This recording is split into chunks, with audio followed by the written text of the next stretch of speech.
एक bowl साबुदाण्यामध्ये 1 cup गरम पाणी टाकून तो साबुदाणा भिजत ठेवायचा 1 किंवा 2 तास.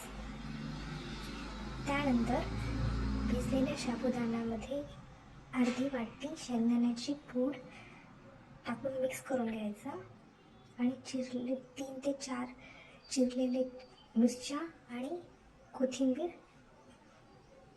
चिरून घ्यायची. कढईमध्ये 2 चमचे भरून तेल टाकायचं आणि त्यात अर्धा चमचे जिरे टाकायचे. त्यानंतर तेलाने चमच्याने ते तेल कढईमध्ये सगळीकडे पसरून घ्यायचे, जेणेकरून तो साबुदाणा कढईला चिटकणार नाही.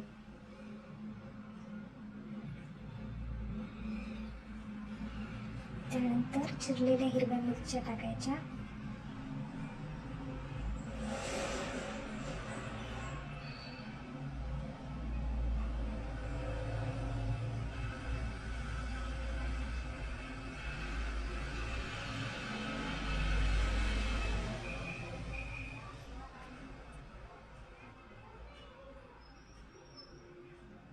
उपवासाचं मीठ जे तुम्ही वापरता चवीनुसार, त्या चिमूटभर साखर टाकायची चवीसाठी.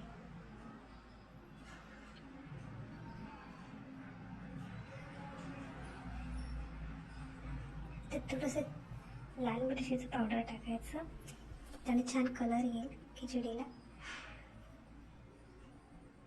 आणि जो साबुदाणा आपण भिजू घातलाय, त्यात शेंगदाण्याची पूड टाकली होती, तो कढईमध्ये टाकून मिक्स करून घ्यायचा. त्याला झाकण नाही लावायचं, कारण ती परत चिकट होऊन जाईल. वरतून कोथिंबीर टाकायची आणि परत मिक्स करून ती तुम्ही दह्यासोबत सर्व करू शकता.